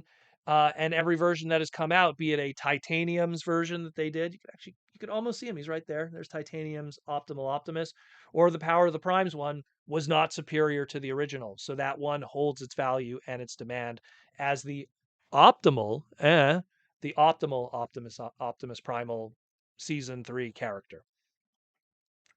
Uh, let's see. Mikey says here, we got the Haslab G.I. Joe Air Striker. When it comes, we have no idea where we even have to display.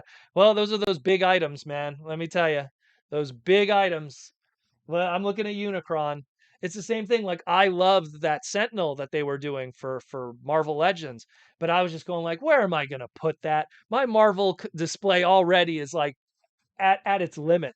Every time I buy a new 6-inch Marvel Legends figure, I sometimes go like, where is this one going? You know, where is it going? And then I have all those build a figure pieces. You know, Mikey says, and Primal Prime goes for crazy money too. Yeah, Primal Prime. I had a Primal Prime for sale at the parts party. I had two of them. I had a near complete one for, I think I had it for $170 Canadian, and then I had a second one that was pretty like missing everything except for one or two things for 50. The complete one sold right away, and someone almost bought the $50 one. I think I still have it. I don't think I sold it. I don't remember. I sold so many things that day. So yeah, Primal Prime goes for crazy. But Primal Prime was an example of Beast Machines didn't sell very well. Primal Prime was a late wave addition to it in that size and that price point. He didn't sell well because it was late in the line. Beast Machines wasn't doing well. Weird transition, expensive product, led to just one giant mess. Media Max has joined the elite guard of the Autobots. Thank you, Media Max, for joining. And Michael Koo posts a super chat question. Michael Koo says, Wind Charger was last used in the Transformers TCG in 2020. Did Hasbro keep the trademark? The Transformers TCG is not a indication of trademarks. I had some TCG cards nearby. Unfortunately, none of them are character cards. Crap. I only have the actual ones here. Somewhere. Hold on, guys. One sec. Let me dig. Proto Man's digging. Uh, no, don't have. They don't have registration. The individual cards don't. You can't register a trademark with just the trading cards. It'd have to be the name of the trading card to do that. So that's that. It's the same thing. There is tons of characters in that TCG that are no indication if Hasbro has those trademarks or not. It's just them having fun. The best example being the Omnibots. We had that Omnibot promo pack from San Diego Comic Con. It doesn't mean anything if we're getting any Omnibots and if those trademarks still exist. Although some of them do. Camshaft still exists as a trademark, so does Downshift. MediaMax says here, do you think Commander Rodimus engineered so they could easily do a repaint without the trailer? They have to do a repaint with the trailer. It's part of the mold, unfortunately. That's just how it is. It's just how it is, unfortunately. It's something where it's done all of that. You could see like when you look at, let me give you an example. When you look at Leader Class Earthrise Optimus Prime, you could clearly see that the Optimus and the roller trailer were on two separate molds. They were manufactured separately in a lot of ways. They were poured, if you will, separately. Injected, I guess would be the better word, right, Aaron? um, would be uh, would be the case. So they were able to have separate releases for the Optimus and not have the trailer. Unfortunately, the Rodimus shares plastics with the trailer, so chances are they were on the same mold together. And if they were on the same mold together, that is something they are not going to waste. They are not going to inject plastic only to trash a huge portion of that injection. Obviously, they still try to recycle it, but the plastic is weaker after being recycled. So it's a big waste of money to do that. So unfortunately, I think that any Rodimus repaint we're going to get in the future is going to have that trailer because it looks like it's gang mold. I wish I could show you guys, but it's gang molded. Unfortunately, the Optimus was not the case, and I know Optimus isn't a commander class, but it's another example of a trailer-based character. That roller mold and that Optimus mold were very separate products that were then married together. Um, and I think it was the same thing with Ultra Magnus. Ultra Magnus also, the original Ultra Magnus Siege one and his armor were two separate molds, if I remember correctly. Someone told me that too. That was a while back. That was like 2000, 2018, I think. I remember was reading that. And actually, you know what? And you know what proves that it is with the Ultra Magnus? They did that premium finish Optimus Prime that has it's the Ultra Magnus mold, but in the Optimus Prime colors, like the inner robot. So that and they didn't release it with the trailer. So that right there proves it. I just remembered that now. It's all about what's on the mold with it. I wish I showed you guys the Star Saber mold not too long ago, but you know, that's one example of it more than anything else. Mikey says here, we think it's strange Hasbro never did a Primal Prime repaint with the new Optimal. Well, they did. They were going to do a Primal Prime repaint with that Titaniums one there. It was going to happen. The listings were there.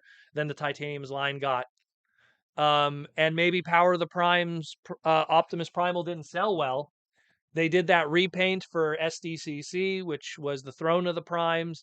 That didn't sell well. Those were showing up mint in box in Marshalls, which says that there was excess product clearly from San Diego Comic-Con. So I think maybe Hasbro's like, ooh, if we do Primal Prime colors, is this thing going to even sell? You know, sometimes when a mold does very bad in its original colors, the more weirder repaint probably doesn't stand a chance. You know, that's very dicey. If they would have started with Primal Prime and it didn't sell well, they still probably would have rolled the dice with Optimal Optimus and both would have been done. But the fact that it didn't do well with Optimal Optimus and then the SDCC one didn't do well, whoo boy, not good. Not good. Uh Seeing that they lost a lot of Star Saber. Well, oh yeah, I heard. So Tom Laney is talking about. So apparently, a whole bunch of Haslab Star Sabers were water damaged, and a certain region isn't going to be getting them, and they're going to be sending them compensation product instead, along with a full refund. I mean, man, just send them the plastic product. I mean, maybe there's obviously some legal issues with that. You can't send them a waterlogged plastic product or something. I mean, maybe I'm pretty sure there's lots of people that would have said, just send me the loose figure wet. Well, not wet, but you know, the waterlogged figure. And I don't care about the box that got wet and damaged with the instructions. I'm pretty sure there's a lot of people that would have said that. Uh, I think it was Hong Kong who got screwed over. I remember it was somebody. But at the same time, I'm pretty sure there's legal reasons. But yeah, that sucks for them. That really does. But that's a weird story, let me tell you. Like that's boats sinking in the harbor. Media Max says, have you seen Bot Bendingine on YouTube? All he does is make cool custom builds with weaponizers. No, I don't really watch YouTube. Like YouTube, I only really use just for podcast listening, and once in a while, in the rare case I have, like I find a transformer in the wild and it's really complicated, and I don't know a transformation. I'll watch. I'll give a shout out to him. What's his name? Mgo. I've never met Mgo. Seems like a cool dude. I just want to say thank you, Mgo. You've helped me transform some weird stuff that I found in the wild. Of like, I got a leader class Sentinel Prime from Dark of the Moon. No instructions, nothing. That's a nightmare of a toy to try to figure out without its instructions. And I just don't have all the time in the world to do that. So to put it in robot mode into my display, thank you, Mgo. Mr. Bumblebot with the super chat for $2. And look at that with the little bumblebee there.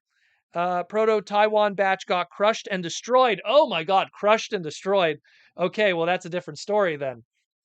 I feel sorry for the people of Taiwan and your crushed and destroyed Victory Saber, Transformers Victory leader of the Sabatron Senshis. You know, good Lord, that is terrible. What is going on, Hasbro? My goodness, that is not good. And it sucks because, you know, like people were saying, like, why don't they just make it for them again and send it? Guys, you got to understand how factories work. There's like a schedule that goes back, you know, 6 to 8 months that they're planning the employees today. Like today, you're going to be making this product. Tomorrow, you're going to be making this product. After that, if something gets destroyed along the way because, you know, a ship sank or something crushed it or a fire, they can't just like butt in the schedule and go, oh my God, like our customers got screwed over. We got to now manufacture these commander-sized figures that are tons of parts, tons of pieces, tons of labor, tons of employees that be needed to assemble it, special packaging, special this, special that. It's a nightmare. It's a nightmare. So they're better off just saying, we're going to refund you, and hey, have this free figure that's a premium item, and we're better off to take the loss on that, if anything. So that's the way I see it in anyways. Michael Koo with the $5 super chat for the Japanese manga to promote the Velocitron line, the one that's being done by Sakamoto-san. Do you think Nightbird, Devastator, and others shown will be released in the Velocitron line? No, I think that's just like Sakamoto. When he draws stuff, he likes to draw like fun stuff in the background that have nothing to do with what is going to be released. Best example, let me just pull this up here that we just discussed today. By the way, guys, I have to announce the winner of the uh, the contest too. If you look on the bottom right there, Devcon the Creo. There never was a Devcon Creo. There was only a Devcon Creo in the manga. And Sakamoto did those Devcon Creo mangas. So it's something where the way I see it is he's just having fun. He's just putting stuff in the back. Maybe we're getting a Devastator in the future, but I think that'll be more a coincidence, if anything. Especially with some of those other characters in the background, like Nightbird.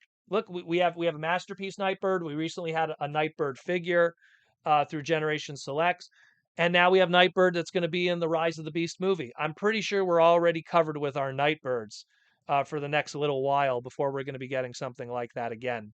It's just Sakamoto having fun. He wanted to put someone in a Racer Queen outfit, and it'd be Sugoi Nightbird. Oh, kawaii. Collector Prime with the super chat for 5 bones. Good evening. What is your favorite bootleg or oddity Transformer toy you ever have? Brother, ooh, that's a tough one.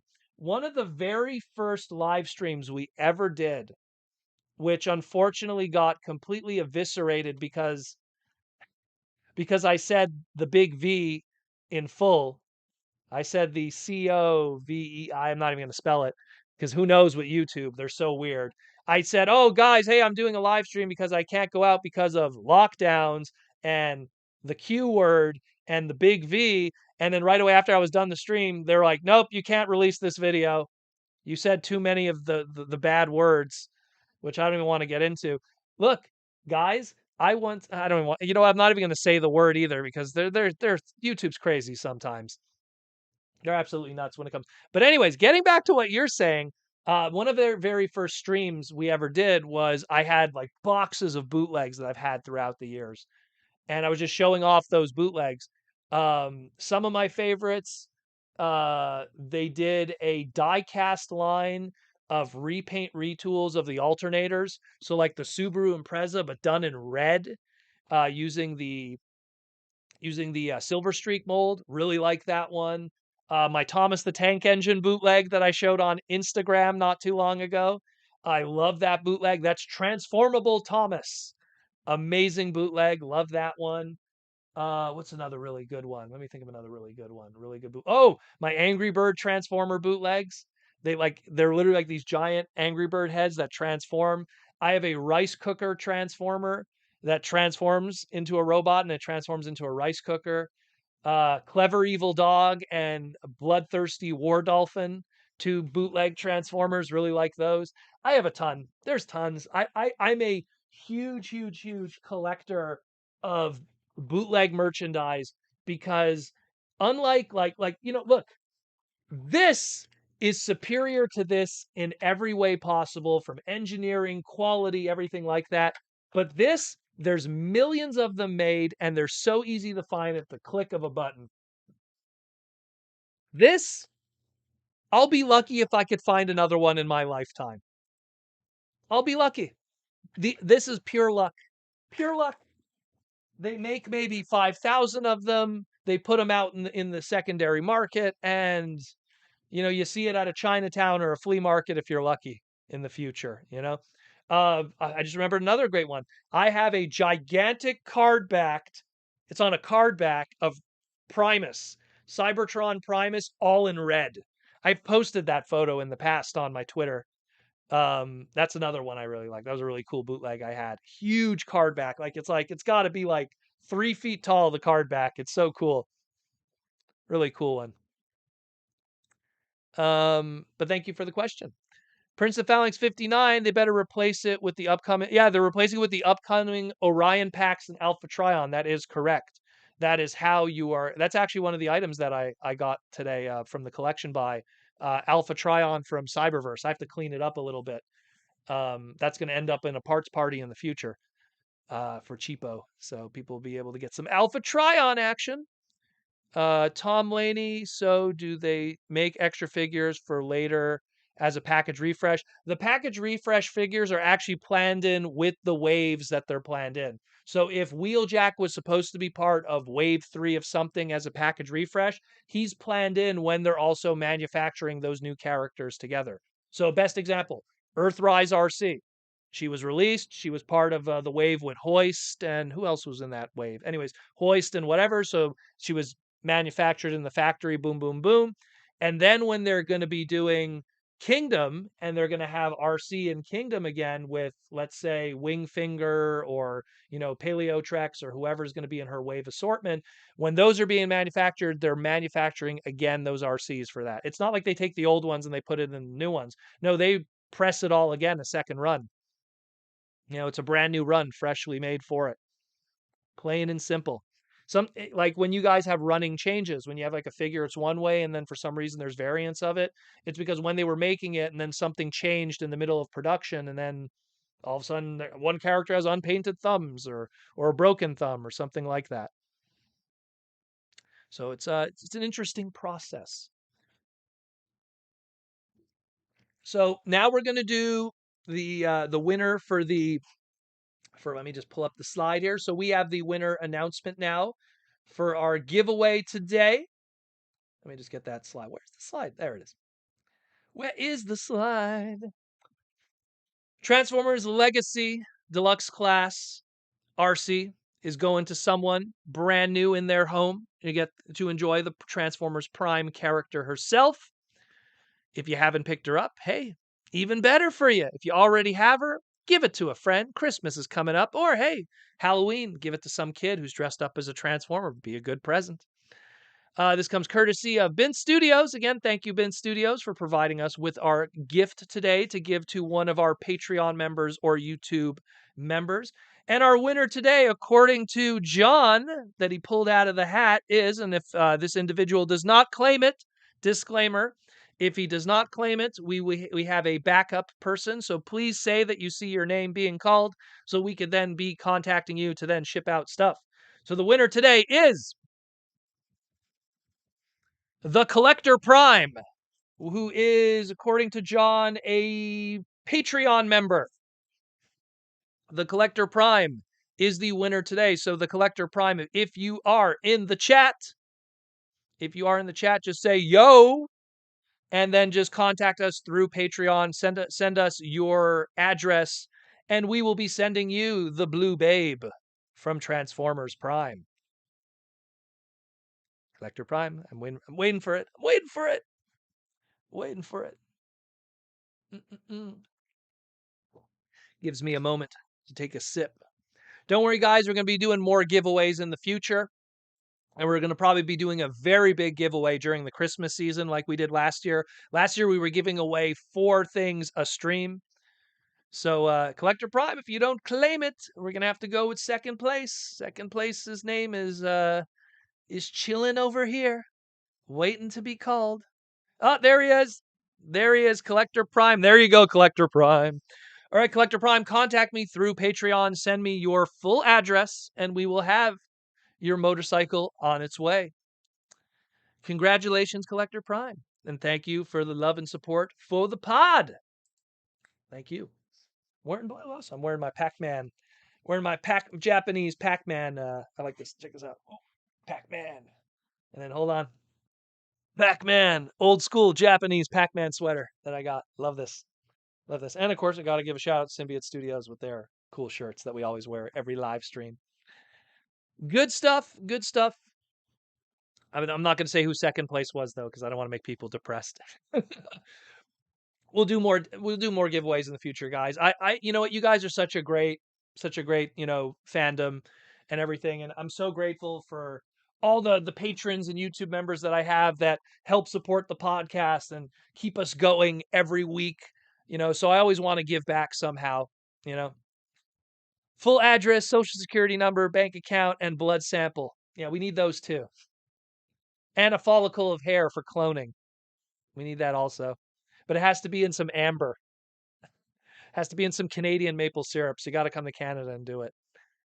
But yeah, I'm really grateful for what you guys always help support the podcast and everything. We got half an hour left, man. Jeez, Jesus, we got so much. Wanted to show some other stuff. Oh God, everything's upstairs, guys. I have like bags of stuff upstairs. I wish I could show you guys what I want to do in the future. I have plans I want to do in the future with you guys is like literally to the right of me here is excuse me, to the left of me. It's to the right for you guys. It's all empty here. This is all empty. Literally, it's just Unicron just taking space here, and that's it. I want to install a table here and a second camera where we could like open up stuff and like you could still like talk with me like this, but we'll also have a camera here and I could show off products, stuff that I picked up. We could mess with some figures, or we could go through books, like really rare Transformer books together, and we could comment on stuff. A lot of really cool things here and there. I'm planning that. I'm going to try to get a second webcam.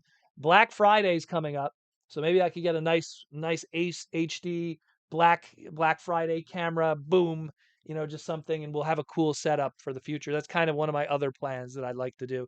Look, we now have nice HD footage. We don't have the glitches. Remember we used to have like glitches before? Remember like there'd be screen tearing. The lighting is great. Now you could see my ugly face so much better. We have the audio's great. We have the laptop that we do stuff on now, so there's no more crashes. Nothing happens anymore. We were going to do some live streams mobily, but something happened to TFCon that messed everything up with the internet. So, but that's going to be a new plan that I have for the future. Media Max says here, Proto Mang, what will ultimately happen with your personal Transformer collection, a museum in Quebec? Or will you sell it all when you're 80? Would it even be worth anything at that point? So, funny story about that, my friend Media Max. I think I've done an individual segment about this. I think someone asked it as a Patreon listener question, but I'll say it here again too. Um, I've had this conversation with my father because my father's getting on in those years. And I'm not saying like he's going to die tomorrow, God forbid, but he's getting older.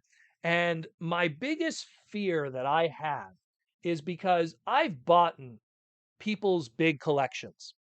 I bought this guy's Lego collection his whole life. And I see like just how much of that Lego collection I ended up with and how so much of it I still have to this day and how long it takes to sell it all and everything. And it's such a frustration. It's literally destroyed my garage. My garage is filled with Lego, you know? Um, you kind of end up in this situation where it's like, when my father passes away, knock on wood, if this is made out of wood. Yeah, it's IKEA wood. Knock on wood. Um, it's going to be so much, you know? It's like the vinyl records, the die-cast cars, all the other little things here and there. I told my dad, I'm like, do me a favor, please sell it, sell it, sell it, and enjoy the money and go travel the world, or I don't know, but just make it like I don't even want the money. I don't need the money. I just need you to like to not make it my problem. Um, and I told myself, like, my plan, no joke, this is my plan, doesn't have to be your plan. My rule is by the time I hit 80, I'm selling it all. I don't care if it's worth money or not. I'm selling it all and riding out into the sunset because I don't want it to be a burden to my children or my children's children. Because imagine, the one thing you have to understand, guys, is like if you inherit someone's comic book collection, you could read the cover and you could identify the value and everything, and makes it easier to sell and stuff. Imagine someone who doesn't know toys and then they're faced with this and they go, all right, start selling it. They don't know the names of any of this, the years, the stories, what's valuable, what isn't, is it complete, is it not complete? It's a nightmare for them. And I don't have just a Transformer collection. I got video games and trading cards and comic books and 90s toys, and it's a nightmare. So it's something that when I reach that age, and I know for a fact my kids won't care. They won't care. I know for a fact that they'll just be like, you know, it's something where I'll get rid of it. If they do show interest, "Oh, I wanna own this one figure," then great, fantastic. But otherwise, like, I'm just gonna get rid of it. I will sell it, whatever money I have left. When I'm 80 years old, it doesn't matter if I'm a millionaire, if I'm a thousandaire or whatever. At that point in life, you just gotta just enjoy life. And with the amount of stuff that I'm going to have by the time I'm 80, if I sell it all at $1 a piece, if I sell everything $1 a piece, Star Saber $1 a piece, Victory Leo $1 a piece, Sky Gary, Fortress Maximus, Grand Maximus, if I sell them all $1 a piece, I'll still have like $100,000 if I sold everything for $1 a piece. I still have $100,000, which for a guy in his 80s, factoring in inflation, which is a whole other conversation, but for a guy in his 80s to have $100,000 to ride into the sunset, sounds pretty good to me. I'll just sit around watching TV and playing video games, which I'm pretty sure will be emulated to the point of that I'll just be able to play anything for free. Life is so amazing that I'm not going to worry about the money. I won't. I won't. I'll just sell it and just enjoy the rest of my. There's so much cool stuff in this world that there's just not enough time to do it. And to worry about where my collection's going to go, I rather just sell it and have someone else enjoy it. Will someone else care about it, when I'm 80, so technically almost 40 years from now, shows how old I am. Who knows?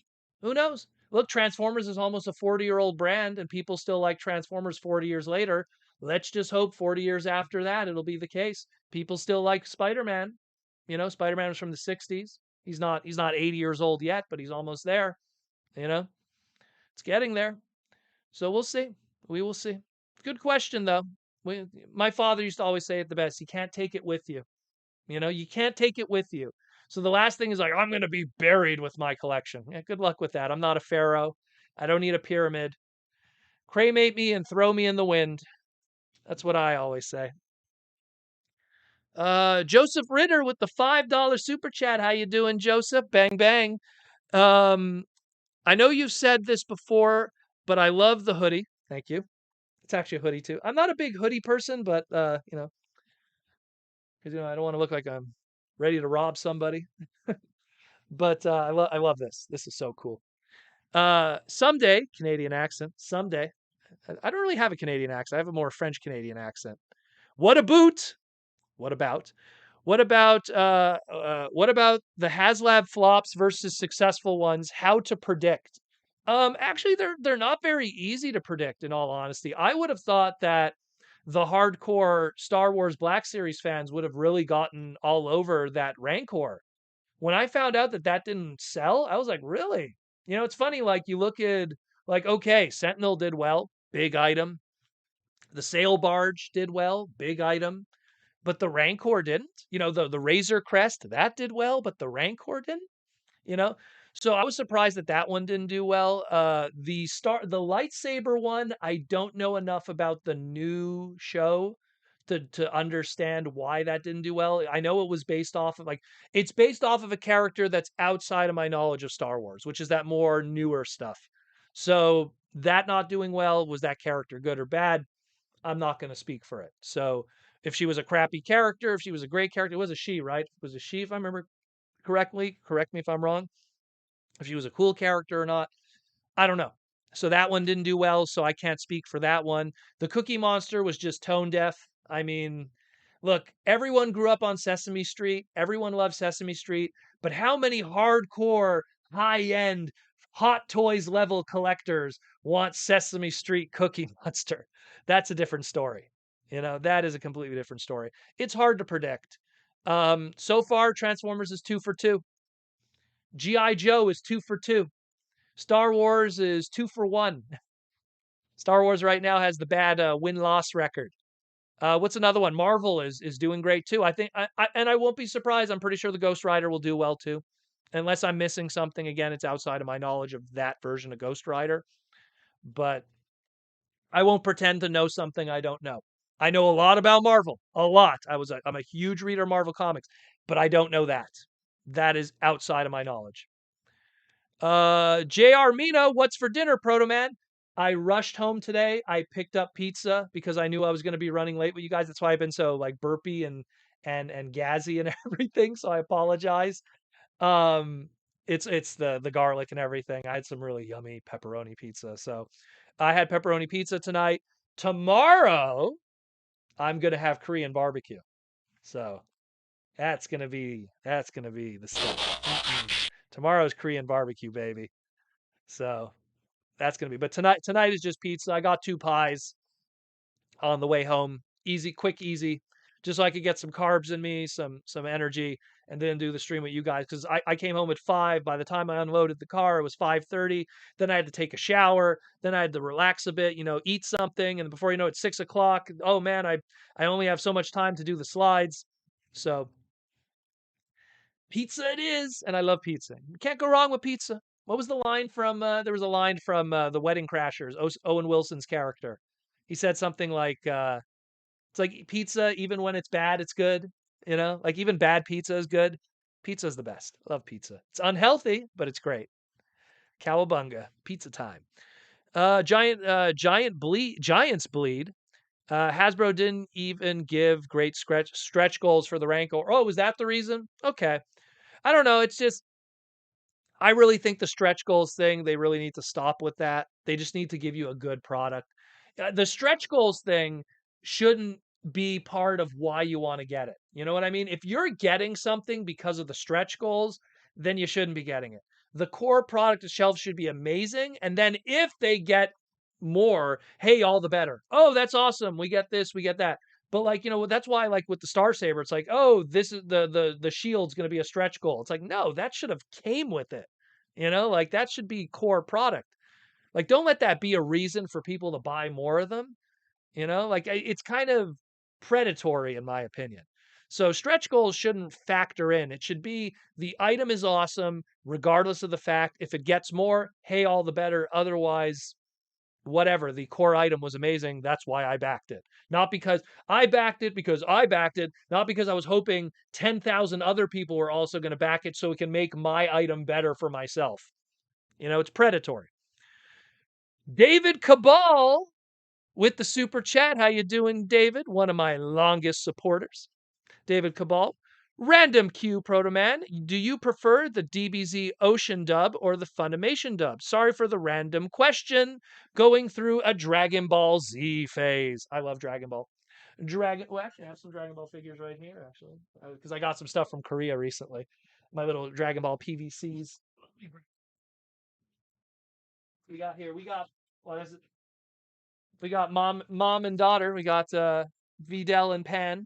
That's GT technically, but got those from Korea recently. Didn't pack them away yet. Um, so here's the thing for my personal, again, it's not the right answer. It's just my own personal experience. My first brush with Dragon Ball was back in the 90s when Street Fighter was huge. I used to buy EGM magazine, Electronic Gaming Monthly, and they'd always show the latest fighting games from around the world.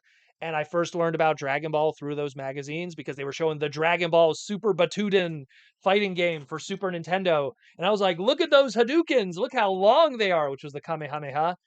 And so that was how I first learned about Dragon Ball and the names of their characters. I forget which issue it was, but you could probably look it up. It was during 93, 94.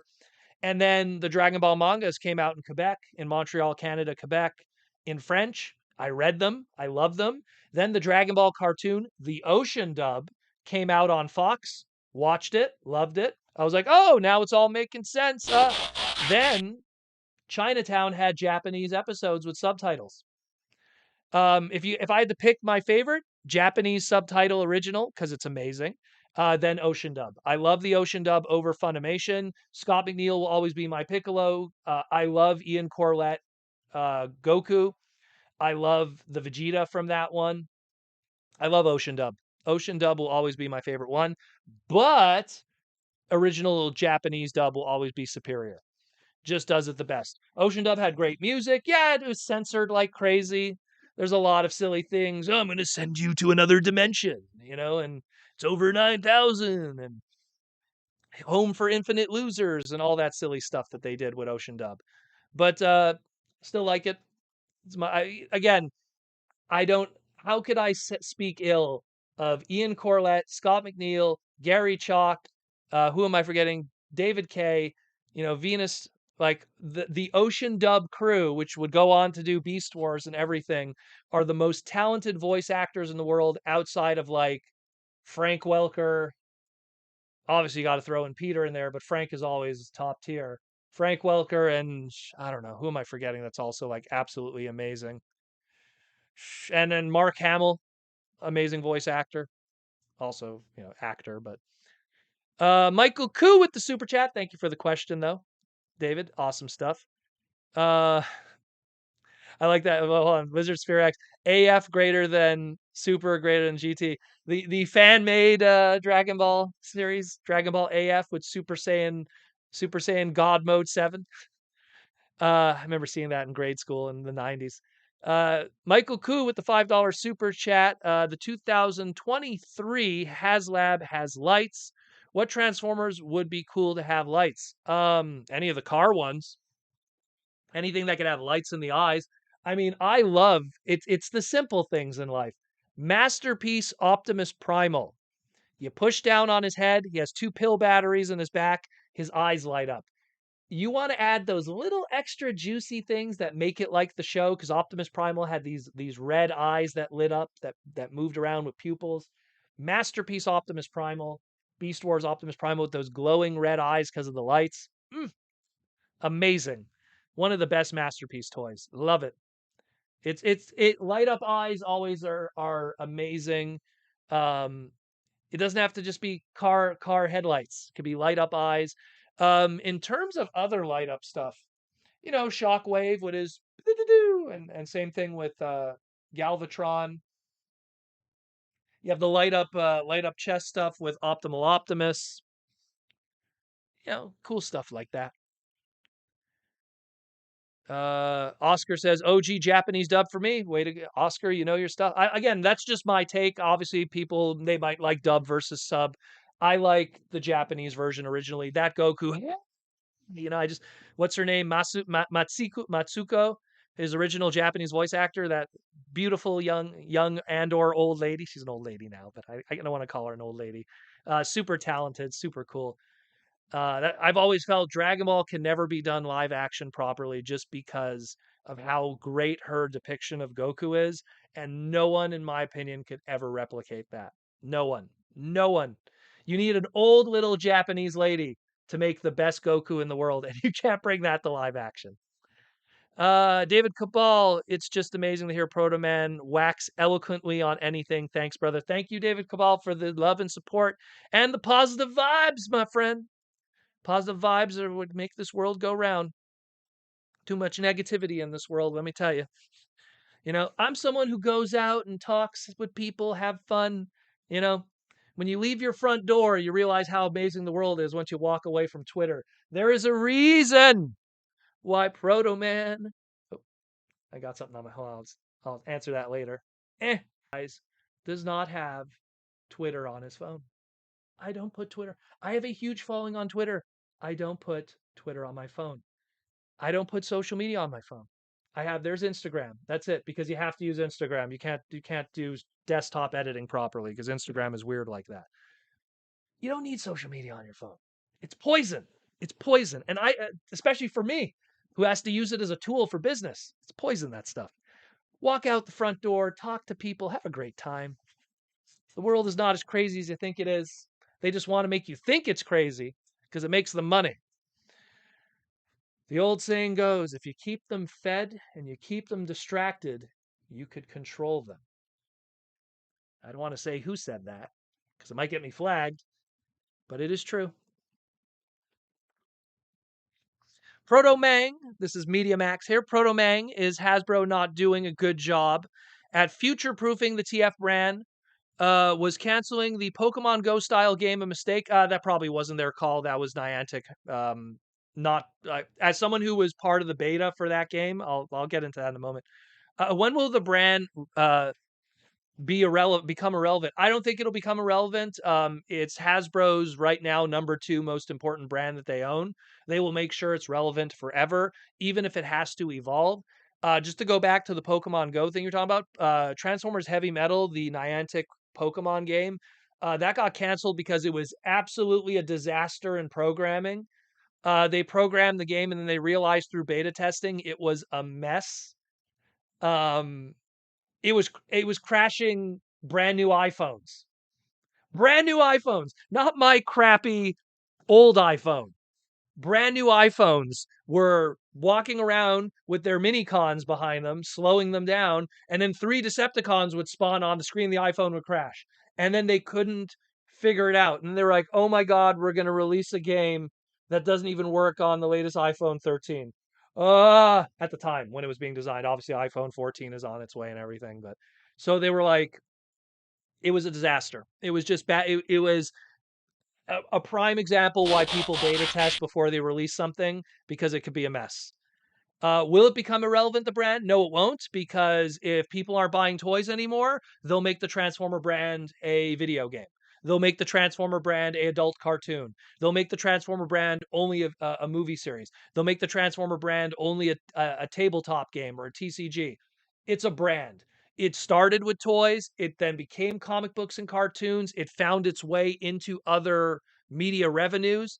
But at the end of the day, it's a brand, and Hasbro will keep that brand and just reinvent it into other things if it needs to. When Transformers was at its lowest at different points, be it at the end of G2 or at the end of Beast Machines or at the end of the Cybertron era of 2006, all those times they reinvented, they found a new way, being a CG cartoon, being a live action movie.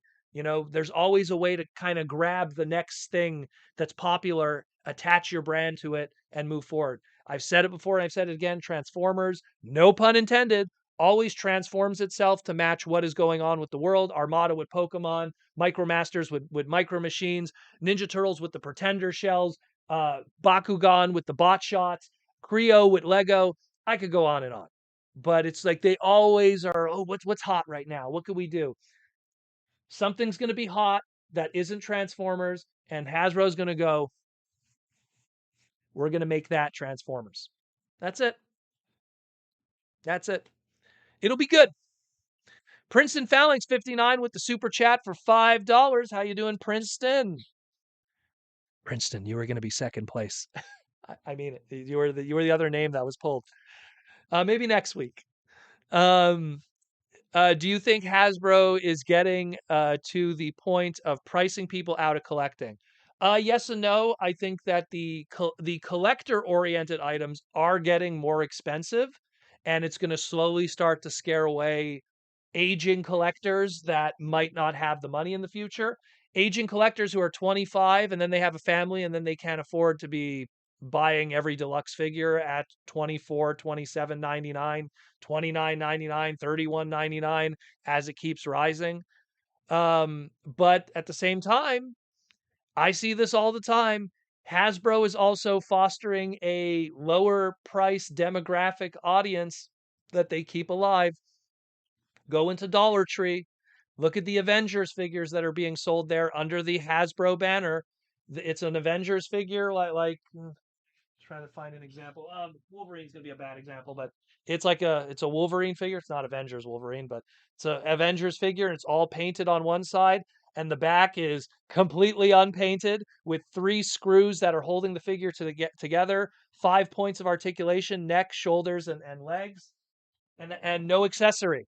And it sells for $3 at Dollar Tree, and it's aimed at a younger demographic, a cheaper, lower income household, and it keeps that product, that popularity, that pop culture effect into the stratosphere.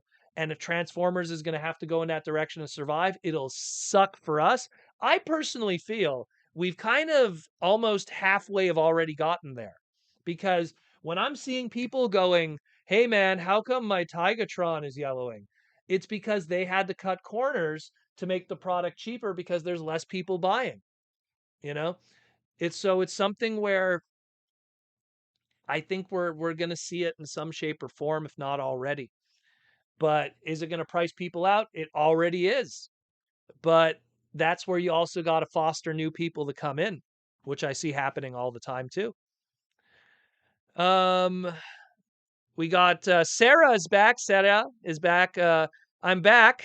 Do you think that thanks to Legacy, now we have some beast like we'll have some beasts like Tigerhawk or the Transmetals every year?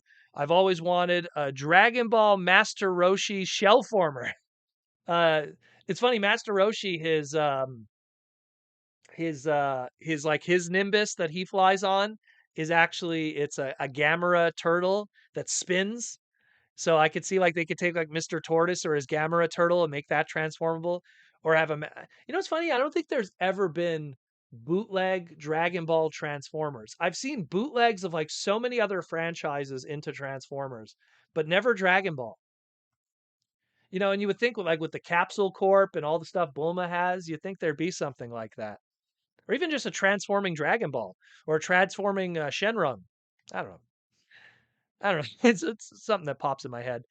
Proto Mang, this comes from Media Max. I just learned that Frank Welker did the lion's roars and stars from the OG animated Lion King.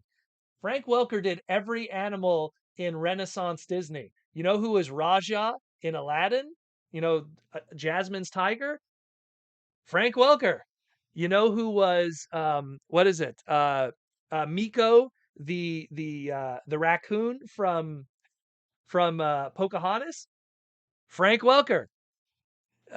He and if there's ever an animal that needs to be done, he Disney calls him up.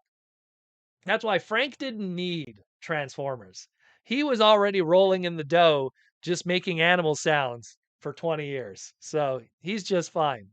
He's just fine. Frank is Frank. He's a legend. Super funny guy too. I love him. Michael Koo, if Hasbro stops making Transformer action figures, will be at the mercy of third party. Well, I don't think they'll ever stop making action figures. I think that they'll make them simpler, and then third party might end up being even more so the direction that people will have to go to. But I don't think they'll stop making action figures. I don't think Hasbro will ever surrender money that's on the table that they could be making of their products if other people are going out and buying it. And like it's one of those things, if people are going out and buying Masterpiece, then Hasbro will just continue doing, and Takara will continue doing just Masterpieces. Like, because if third party is Masterpiece level stuff, they'll just keep making Masterpiece stuff. That's all. So of Chikokin, you know, all those Bandai brands that don't have any new product, Soul of Chikokin. Oh, let's make a lighter tan or a Daimos every like 4 years. Giants bleed. Yeah, if my girl and I get serious and I feel it's right to propose, I'll probably quit collecting or limit it. You don't have to quit because you hook up with somebody. It's all just, does it fit in your lifestyle?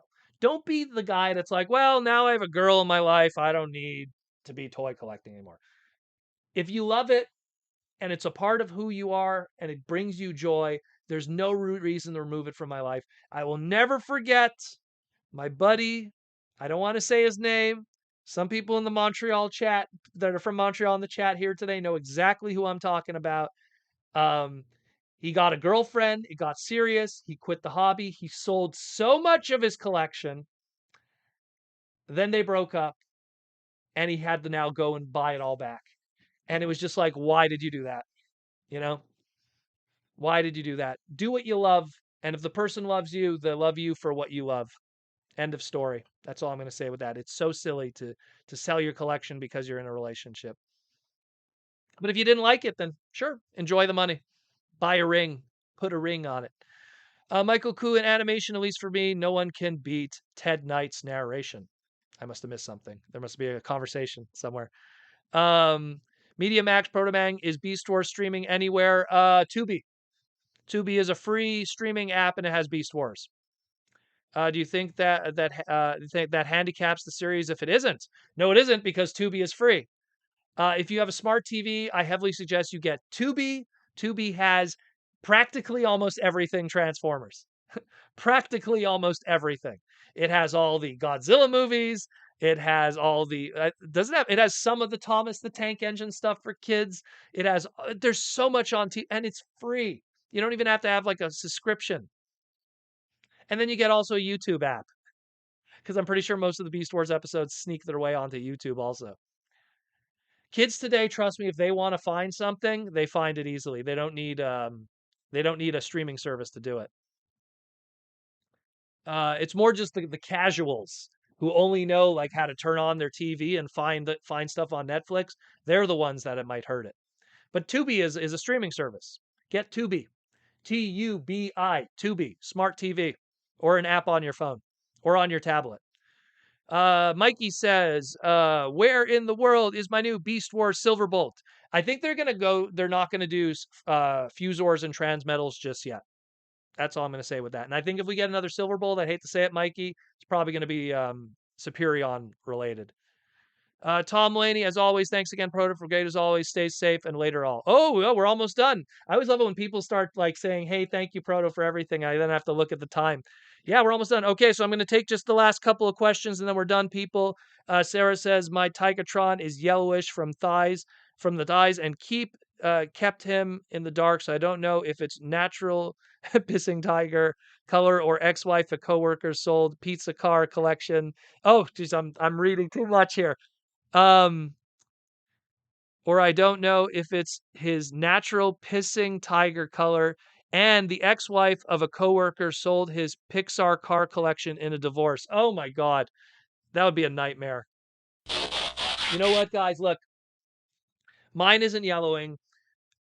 The, this is a room that has no heat in it. I live in Canada. There's no windows. It's always cool in this room. There's no moisture. There's no humidity. It's a basement, which also helps. You know, no yellowing. Look how white he is. Nice and white. Whiter than me. Whiter than my stupid face. You know. So I really think it has to do with humidity. It has to do with conditions. I don't know. My Tigatron's fine. My Tigatron's fine. What's another really bad yellowing toy right now to compare? I don't know.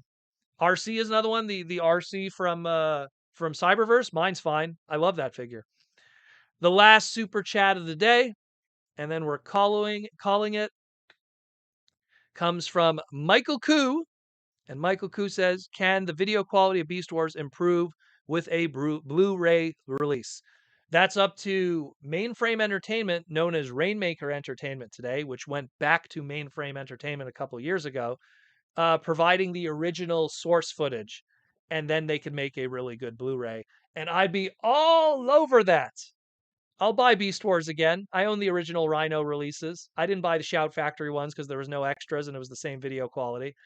And the Shout Factory ones don't have as many extras as the original Rhino DVD box sets. So if you have to buy Beast Wars on DVD, the Rhino ones are actually the superior ones. And they have the same video quality across the two. If they do a Blu-ray though, I'll pre-order like that because I love Beast Wars. It's the best Transformer series of all time. Mikey then says, nothing is whiter than you, Proto. I'll take that as a compliment. Anyways, guys, we are done tonight. Again, congratulations to the Collector Prime for winning our giveaway today. Thank you again to Symbiote Studios and Hasbro for sponsoring once again our live stream. So again, check out all their cool stuff that they got here. Let me just all their cool stuff here and everything. Got to get their plushes, pins. Again, symbiotestudios.com. Go check them out. Go pick up some Transformer plushes or pins or a nice tee. Get a nice t-shirt. Get a nice t-shirt. You know? Aside from that, my peeps, thank you all for coming by. Again, if you want to support the podcast and you love what I do and I keep you entertained, again, Patreon. Go check out Patreon.